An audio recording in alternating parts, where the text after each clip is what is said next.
Welcome back to Wisdom for Modern Living, a space where we slow down, breathe, and rediscover the quiet strength that has always lived within us.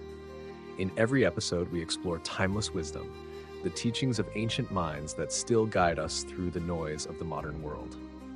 Today, we begin a new journey into the philosophy of the Stoics. And our question is simple, yet urgent. How can we stay calm in any situation? Because if there's one thing our age has forgotten, it's composure. We live in a world that runs on reaction. Outrage, comparison, judgment, fear. Every notification pulls our emotions, every headline demands an opinion, every disagreement turns into a battlefield. We are constantly shaken, disturbed, and exhausted, not because life is harder than before, but because we've lost the art of stillness. Yet over 2,000 years ago, a group of philosophers, Marcus Aurelius, Seneca, Epictetus, discovered a way to stay calm amid chaos. They called it Stoicism. To them, peace wasn't the absence of hardship, it was mastery of the self. The Stoics lived in turbulent times, wars, disease, betrayal, exile, and yet they spoke of serenity. They walked through storms and somehow remained still inside. How did they do it? And more importantly, how can we? Let's begin with a story. A young man once came to the philosopher Epictetus, trembling with anger. He had been insulted in the marketplace, humiliated by a rival. "Master," he cried, "he spoke ill of me before everyone. My name, my honor. How can I remain calm?"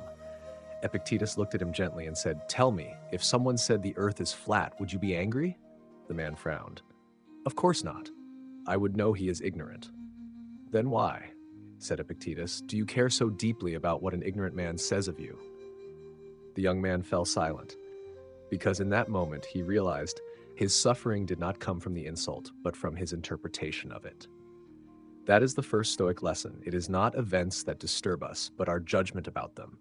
This truth, simple as it sounds, can change a life. Because every time we are hurt, offended, afraid, or anxious, it is rarely the external event that breaks us. It is our story about it. We tell ourselves, "This shouldn't happen. This means I'm not enough. This will ruin everything."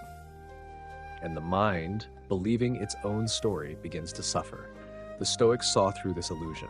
They trained themselves to pause between stimulus and response, to step back and see that the event itself is neutral. It is the meaning we attach that makes it heaven or hell. Marcus Aurelius, the philosopher king of Rome, ruled an empire at war. Every day brought betrayal, loss, and death. Yet in his private journal, he wrote words not of despair, but of calm. "You have power over your mind, not outside events. Realize this, and you will find strength." He wasn't born calm, he practiced it. Every morning, he would remind himself, "Today I will meet people who are selfish, ungrateful, arrogant, deceitful, but they are like this because they cannot tell good from evil." Instead of wishing the world to change, he prepared his mind to meet it. That was the Stoic discipline. To meet life not with surprise or resentment, but with readiness. Because they said, the wise person expects everything. He is never shocked that the world behaves like the world. We often think calmness is weakness, that if we don't react, we are passive. But the Stoics saw calmness as the highest strength, because the person who controls himself cannot be controlled by anyone. Seneca said, "Anger, if not restrained, is often more harmful than the injury that provoked it." To remain calm, then, is not to ignore emotion, but to master it. To feel anger, but not be consumed by it. To feel fear, but not be ruled by it. To feel sorrow, but not drown in it. This mastery begins with awareness. The Stoics practiced constant observation, watching their thoughts as one watches clouds pass through the sky. When a storm of emotion arose, they didn't fight it or feed it. They simply named it. "Ah, this is anger. This is fear. This is pride." And the moment you name it, it loses power, because emotions are like wild horses. They can throw you off if you cling too tight, but they can carry you far if you learn to ride them. Seneca once wrote to a friend, "We suffer more often in imagination than in reality." And isn't that true? Most of our anxiety comes not from what is happening, but from what might happen. We rehearse disasters in our minds. We live future tragedies before they occur, and in doing so, we die 1,000 small deaths. The Stoic cure was simple, but radical. Focus only on what is within your control. Epictetus divided the world into two categories, things within our control and things beyond it. Our opinions, choices, actions, desires, these are ours. Everything else, wealth, reputation, health, weather, politics, are not. And yet most of us reverse this. We worry endlessly about what others think, what tomorrow holds, what cannot be changed, and in doing so, we abandon our own power. The Stoic path is to return that power where it belongs, to ourselves. When the ship sinks, we cannot control the sea, but we can control how we face the waves. When someone insults us, we cannot control their words, but we can control whether those words enter our heart. When illness comes, we cannot control the body, but we can choose courage over despair. That choice, moment by moment, is freedom. Marcus Aurelius said, "The impediment to action advances action. What stands in the way becomes the way." In those words lies the heart of Stoicism, because life will always test us: loss, rejection, uncertainty, chaos, but each test can become training. The obstacle is not punishment, it is the path. A Stoic does not ask, "Why is this happening to me?" He asks, "How can I use this to strengthen my character?" To him, every hardship is a lesson in disguise. Every insult, a test of patience. Every failure, a training in resilience. Every delay, an opportunity to practice calm.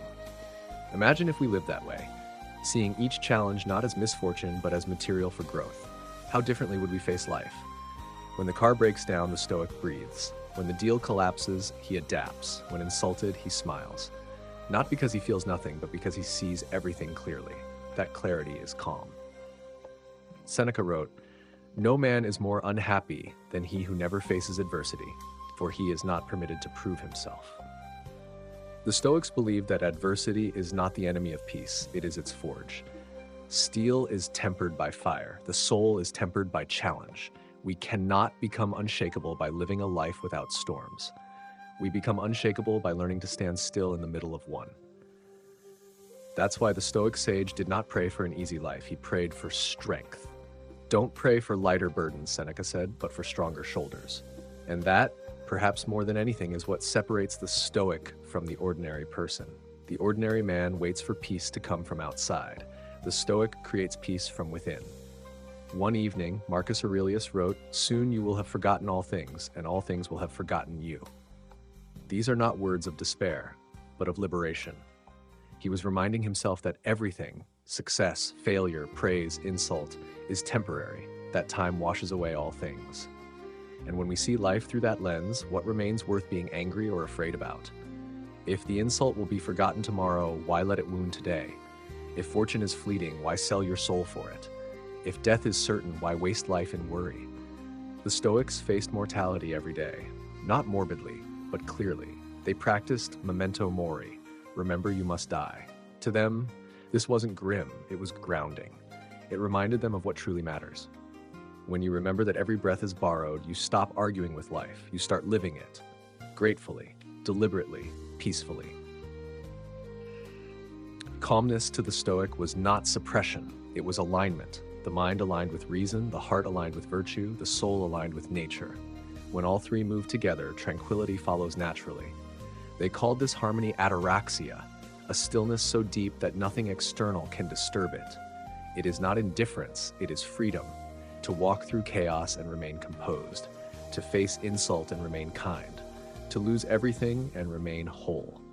This is not a gift for the few, it is a practice for all. And like all practices, it begins with awareness. When you wake in the morning, ask yourself, what is within my control today? Then devote your energy only to that. When trouble arises, ask, is this truly bad or am I labeling it so?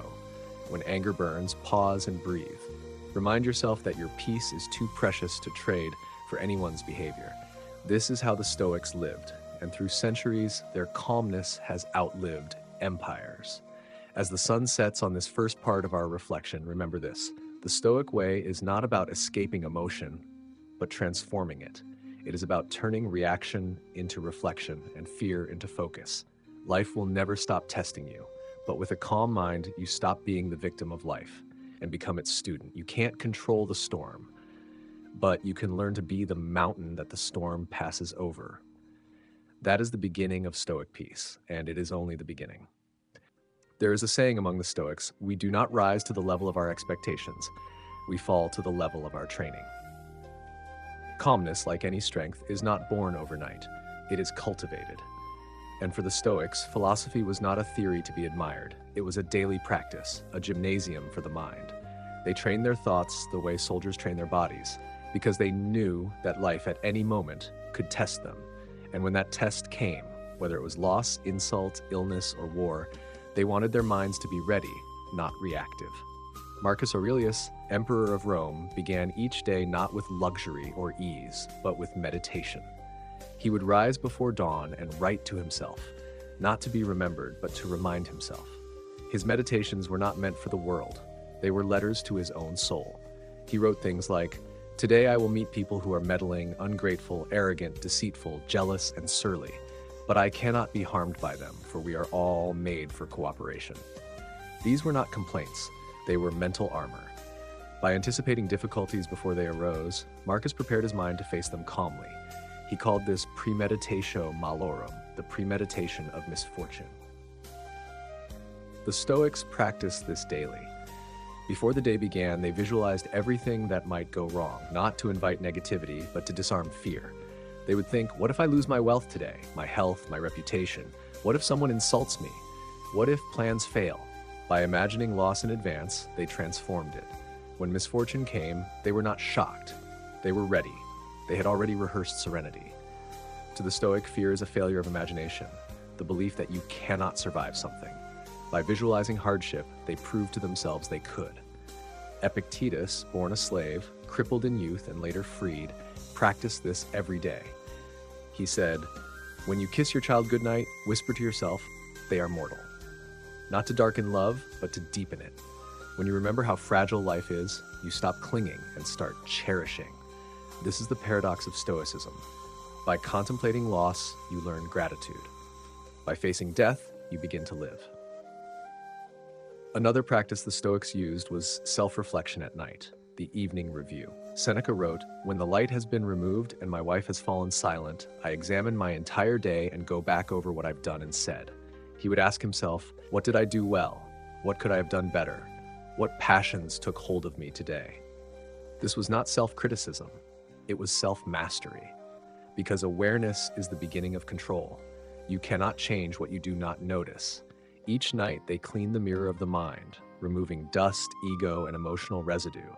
And each morning they face the world with renewed clarity.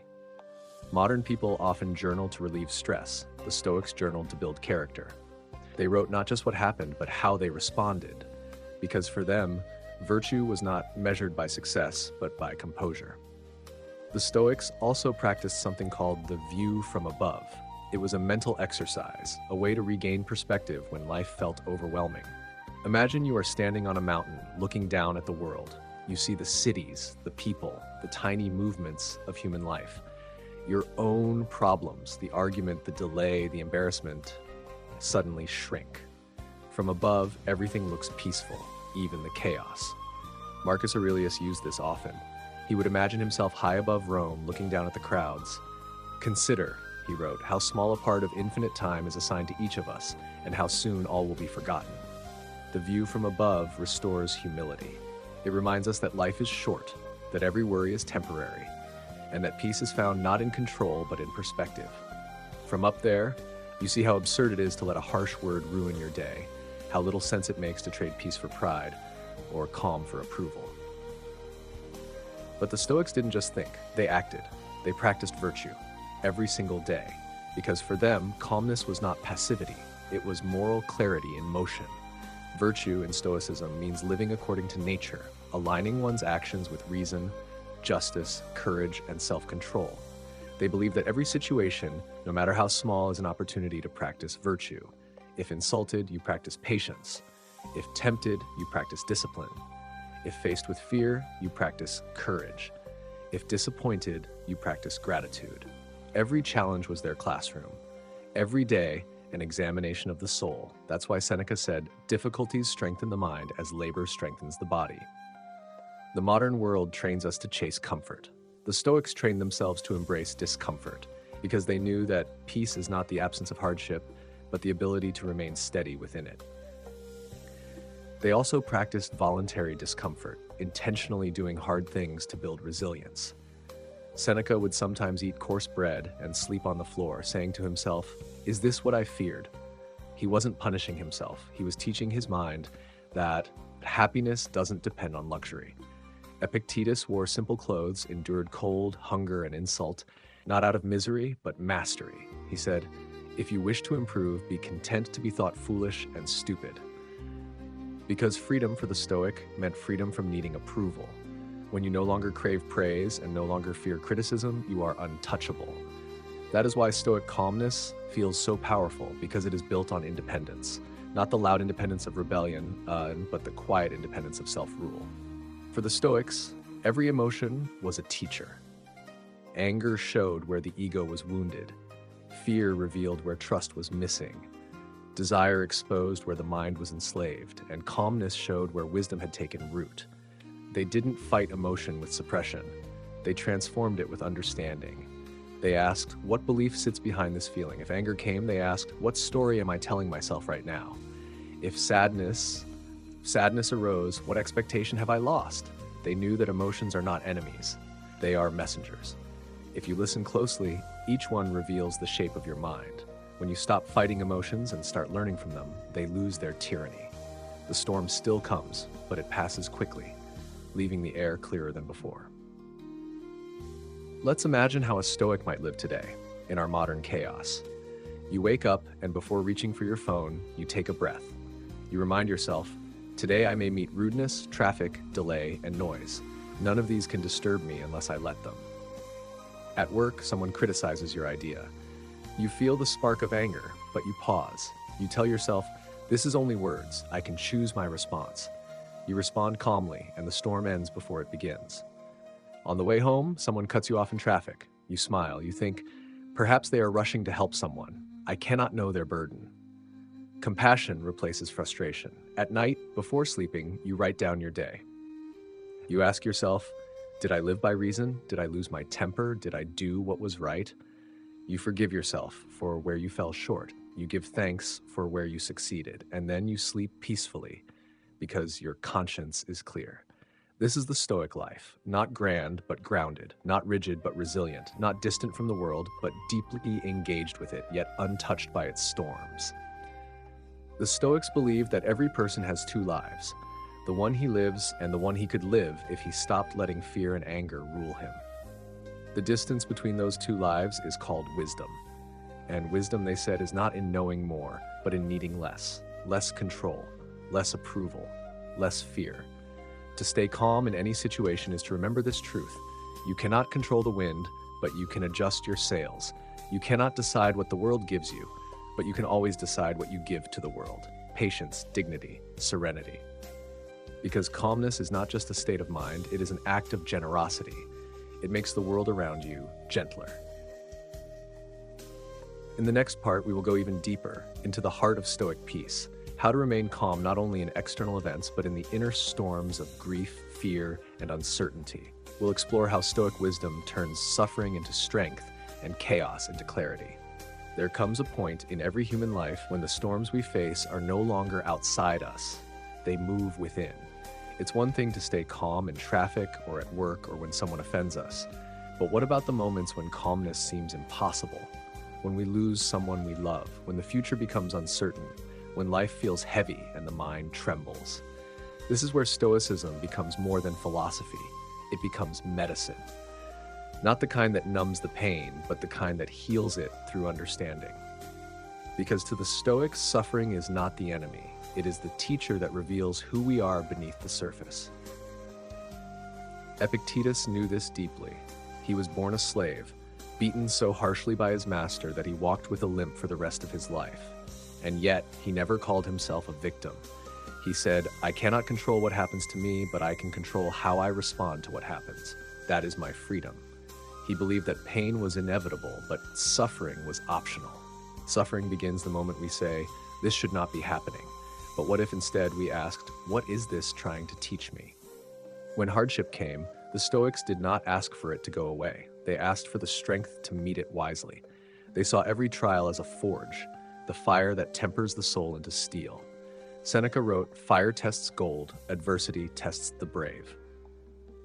The Stoics did not see pain as a punishment from the universe, but as proof that the universe still believes in your strength.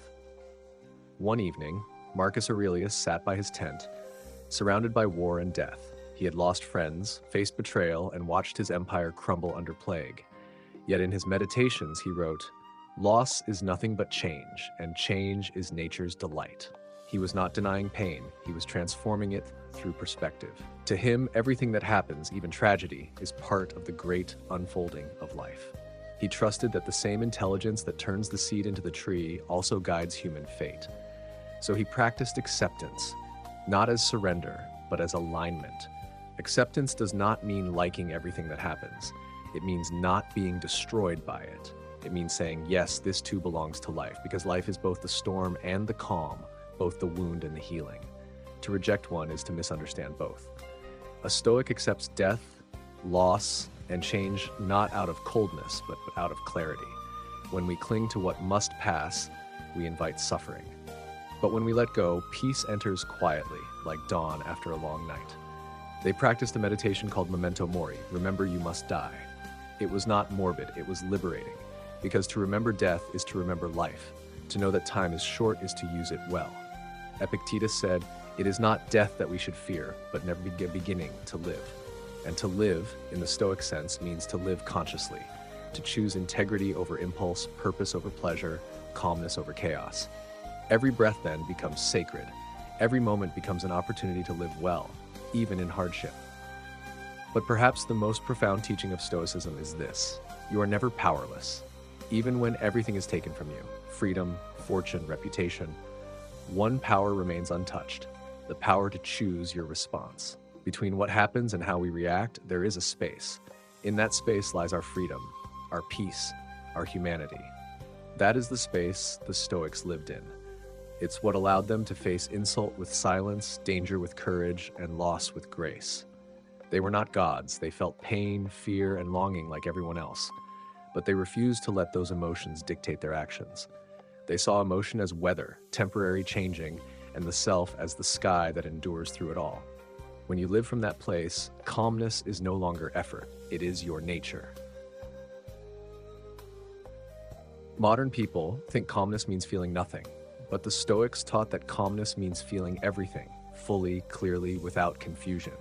It means allowing emotions to move through you without letting them control you. Seneca wrote, "A wise man is content with his lot, whatever it may be, without wishing for what he has not." Contentment for him was not complacency, it was strength, the power to remain unmoved by circumstance, yet deeply moved by life. This is not indifference, it is the highest form of love. Love without possession, joy without dependence, compassion without weakness.